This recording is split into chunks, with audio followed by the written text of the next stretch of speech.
Friends, आज मैं आपको बताऊंगी Realme 16 5G में आप ड्यूल ऐप्स को कैसे यूज़ कर सकते हैं। तो चलिए फ्रेंड्स, बिना किसी देरी के वीडियो स्टार्ट करते हैं।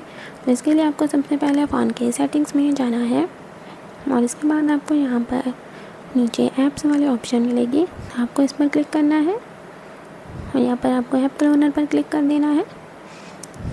तो यहाँ पर आपको सभी ऐप से शो हो जाएंगे जो भी इस फीचर को सपोर्ट करती होंगी। तो आपको जिसमें आपका क्लोन क्रिएट करना है आपको उस पर क्लिक कर देना है। जैसे कि मैं यहाँ पर व्हाट्सएप पर क्लिक कर देती हूँ और यहाँ पर आपको क्रिएट ऐप क्लोन को ऑन करना है। जैसे आप इसे ऑन करेंगे तो आपके ऐप का क्लोन क्रिएट हो जाएगा। तो हम आपको होम स्क्रीन पर बाहर आना है। तो हम देख सकते हैं कि आपके व्हाट्सएप का क्लोन बन चुका है। आप क्लिक करके देख सकते हैं कि बिल्कुल दूसरी नई वाली ऐप क्रिएट हो चुकी है। और अगर आप चाहें तो यहाँ पर इसको अनइंस्टॉल भी कर सकते हैं। Bye bye friends.